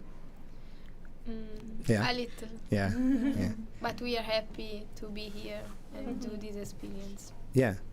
And it's only 10 days, so. Right, so you can We kind can of survive. yes, exactly. So would you encourage your friends to come visit our area? Yeah. Yeah. I don't know. I think I've asked all my questions. What do you think? Did I hear an okay? Ready for it to be done? Are you excited to work on the pasta dinner tonight? Yeah. Oh, hey, you know what I forgot? Look what I kept from last time. I got my. Oh, I should have. I'm showing you guys, not even myself on that one. I got my I Love San Giovanni Varderno tote. How do I do? San Giovanni Varderno. San Giovanni Varderno. But it's not too bad. Not too bad. Well, thanks so much for coming to visit. Thanks so much for being on the show. What do you think of the show business? What do you think of TV? It's not that bad. Are you asking? Yeah, you're the one that didn't want to do it. What do you think? It's not too bad. Was it fun? Did we do a good job? All right. Stay with it. Waiting for you in San Giovanni now. Oh, yeah. I'll come and visit. Okay. I'm going to hold you to that. All right. We'll be right back with Frankly Speaking. Stay with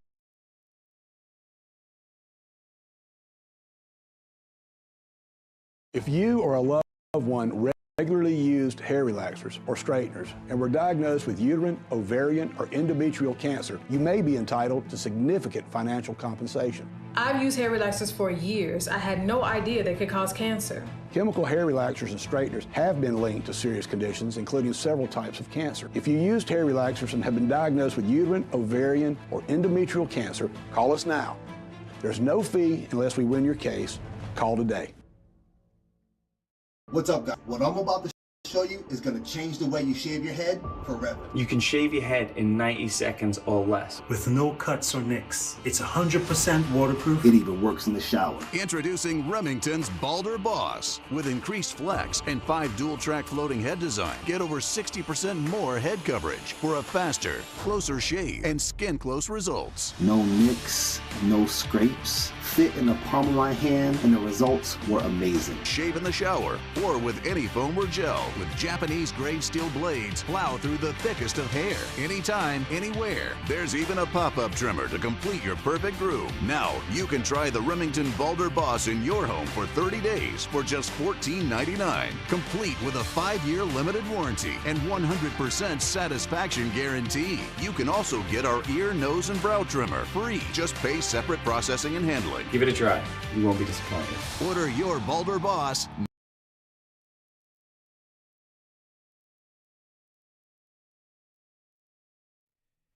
The Frankly Speaking Roof Cam brought to you by Boss Security and Horseheads. Contact them today for all your business and home security needs. Welcome back to Frankly Speaking, broadcasting live from the Hesselson studio. How great did the kids do from San Giovanni Valderno, Italy? I look forward to having them on the program so much. They did a great job. They were all so nervous until the camera comes on. It's so funny. Oh, I can't do this. I can't be on camera.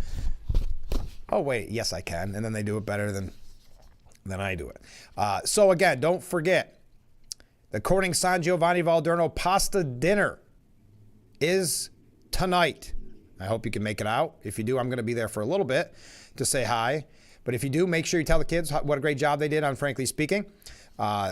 The dinner is tonight at the Corning High School Cafe. Dinner's from 4:30 till 7:30, and the menu includes pasta, meatballs, salad, roll, and dessert, and it's just $15, and you can eat there or take it out, and all proceeds benefit the Corning San Giovanni Valderno Sister City Committee. And thank you to everybody who set up that interview and had them come in. That was a lot of fun, and I'm going to take her up on it. I want to go see San Giovanni Valderno, and I want to bring my tote bag so I fit in and don't look like a tourist. All right, we got so many comments from viewers. Let's get right to it. Oh, this is from Ken. Hey, Ken. The CBS dishonesty in doctoring and editing an interview with a presidential candidate is just the latest example of the legacy media controlling the message to the public. It should serve as proof that the legacy media is the reason that the country doesn't get the information needed to select the best person for any position in government. You can't blame the Democrats for lying and cheating their way to the top. It's human nature. If the legacy media was propping up the Republicans and spent most of their time demonizing the Democrats, the Republicans would do the same thing the Democrats do. That's a fair point. I mean, it's a stacked deck, right?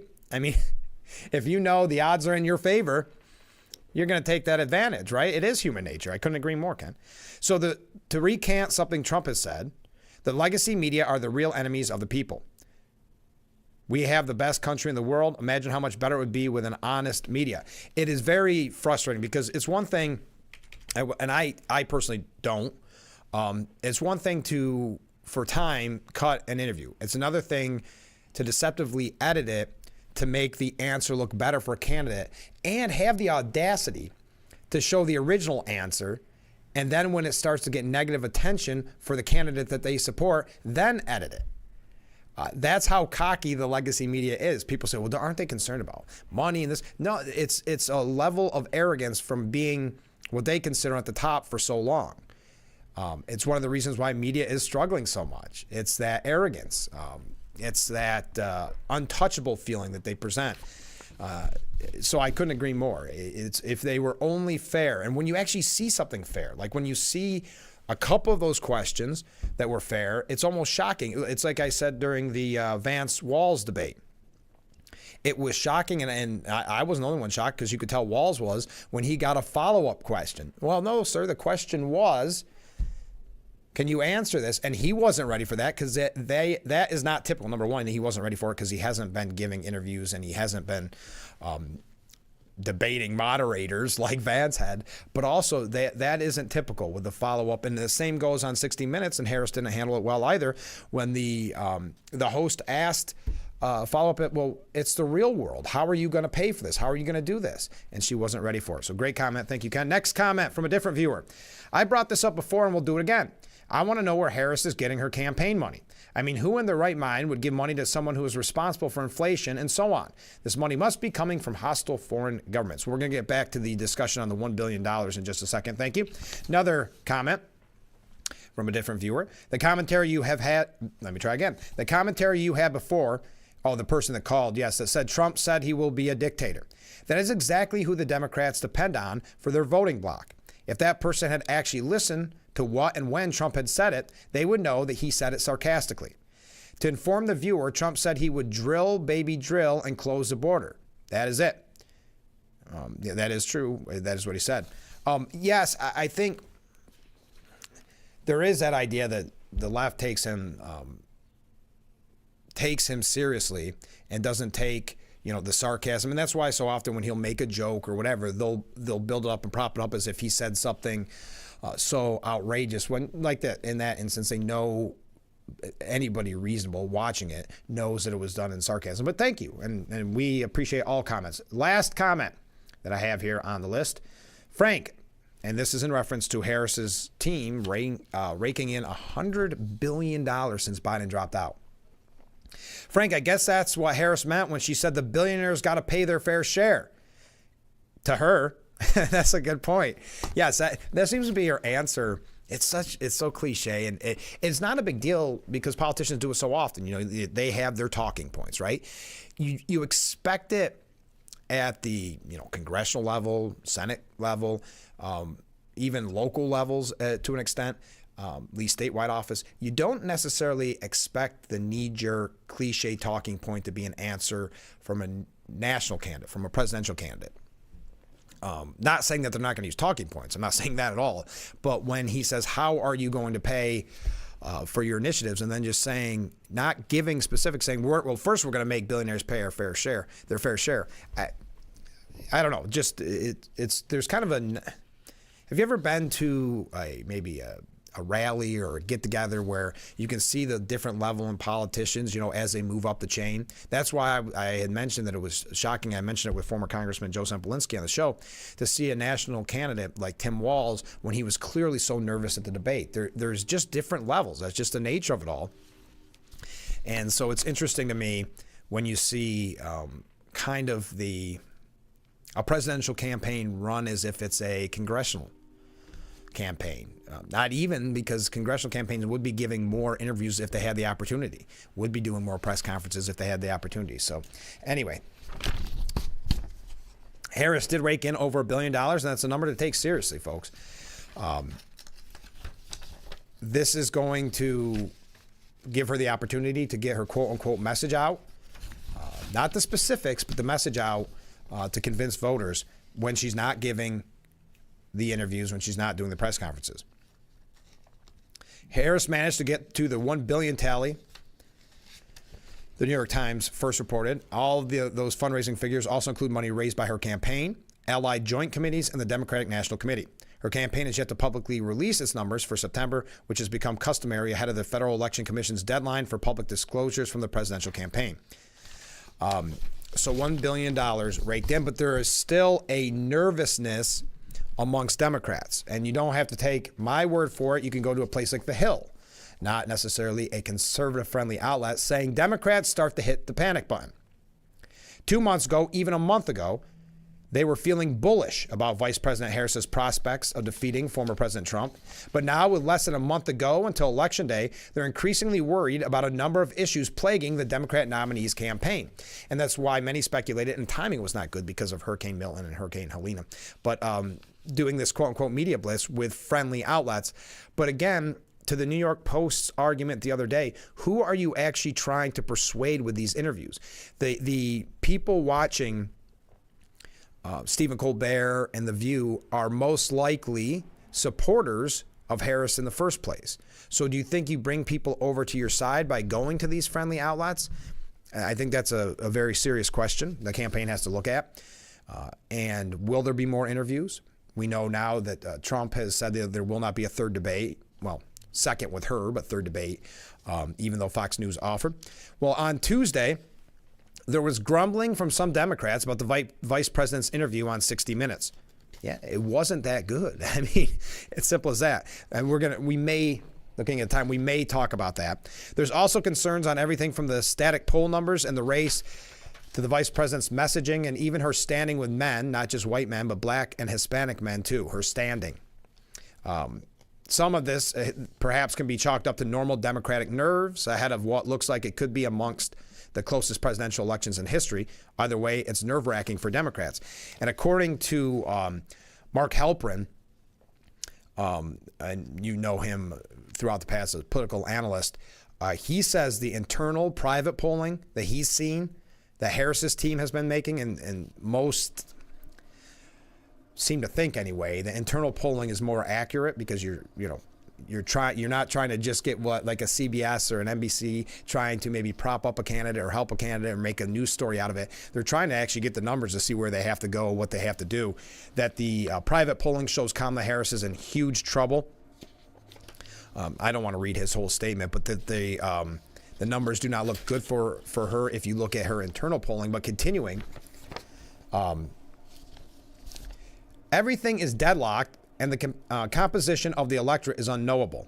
And there are so many things that were unprecedented, a Democratic strategist, Jamal Simmons, said.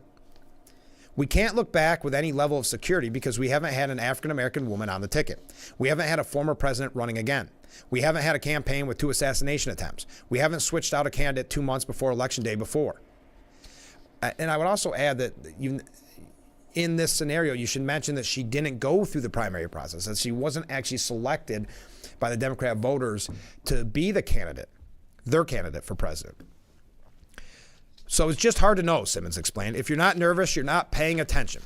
Democrat strategist Anthony Coley, who served in the Biden administration, acknowledged the trepidation, pointing to the stagnant poll numbers in the weeks following the DNC, when Democrats were making comparisons between Harris's campaign and Obama's. Yeah, you can't make those comparisons. I mean, you can if you want, but it's just not there. Maybe the excitement at first and getting all that huge money, but Obama ran a much, much better campaign than Harris. Now that the sugar high is gone, people have realized that Kamala Harris has said from the start, which is that she is the underdog. This is going to be a fight. These numbers are just so stubborn. Now, to be sure, there was good news. See, the Hill has to make sure that you know that. For Democrats on multiple fronts in recent days. For starters, Harris benefited from the economic front following news of robust jobs reports last week. Inflation has also slowed. Again, whatever. Just go to the grocery store. A string of new polls also shows Harris with a lead.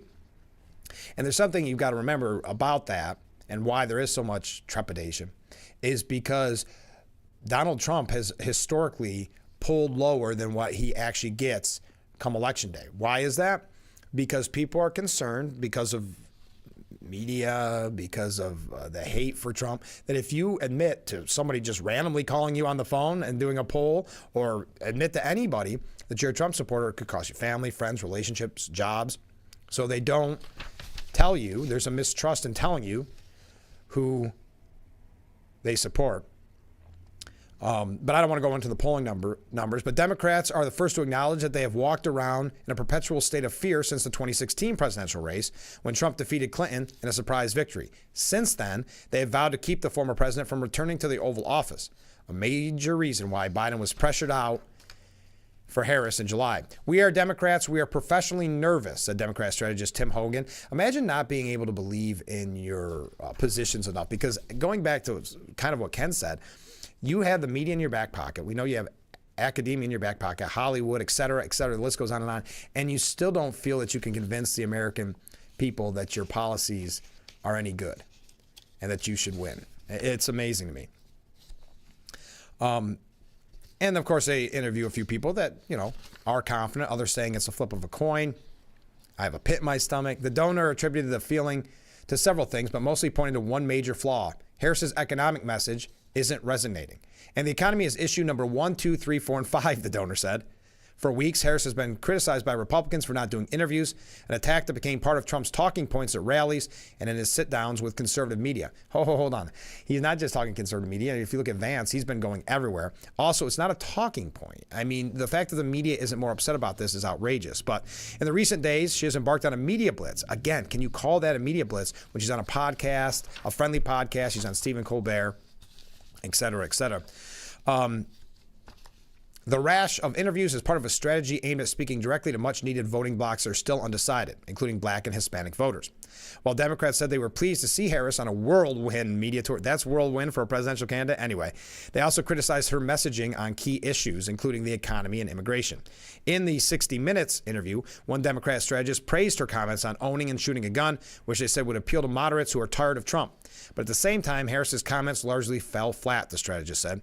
She is still fine-tuning her message 28 days out. And I'm sorry, we are in the make the sale phase of the campaign now. We're not still tweaking the message. One Democrat consultant worried that while Harris's campaign is doing all the right things on fundraising, on its field operations, and even paid media, it may not be enough. We all know this would be hard. It's going to come down to the wire. No one knows how this will end. That's almost the scariest part. Let's take a short break. We'll be right back with Frankly Speaking here on Big Fox.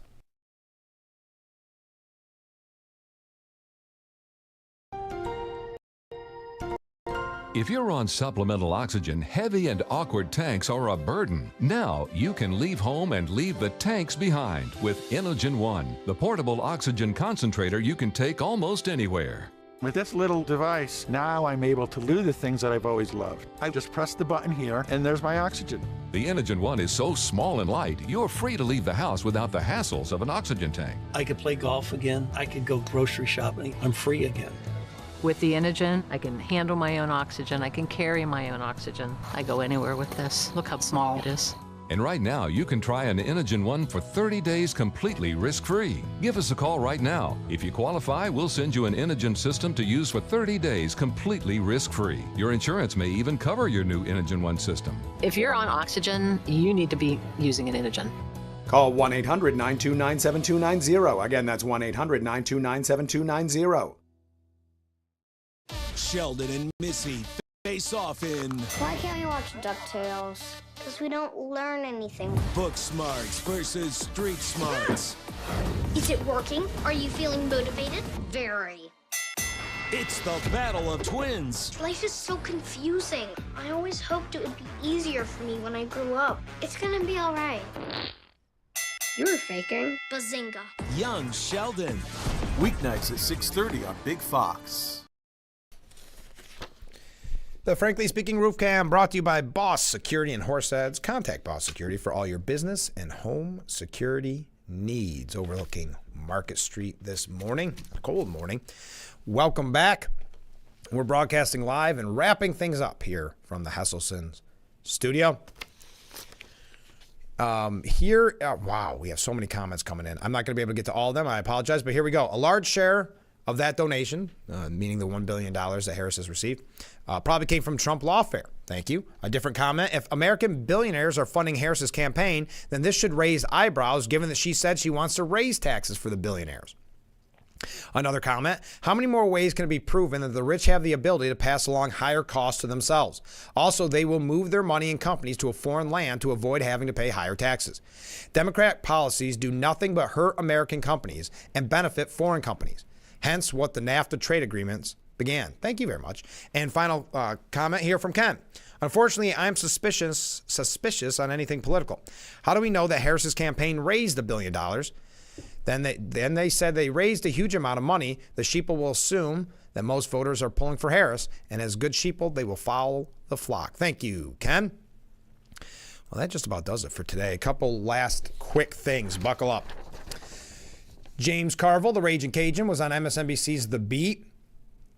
And he said, the only thing I feel is the election is coming November 5th, and I'm scared to death. So host Ari Melber asked, you're not in a reflective mood? Carville said, I'm not in a particularly reflective mood right now. I'm very concerned. So Melber said, well, what does Harris need to do with the next month? The month left, not even. Carville said, she doesn't have a month left. We've got 26 days. Today is gone, and you're going to lose another 4 in a hurricane. Just subtract that. We're going to get blank on that. So you're not going to get much out of the next 4 days. And everything kind of shuts down the Saturday before the election. So you're really probably under 20 days when you have to really get a message out. They need to be sharp. They need to be aggressive. They need to stop answering questions and start asking questions. I think she and the whole campaign needs to be much more aggressive and much less passive than they are. Meaning, I would assume, how about giving some media, some press conference?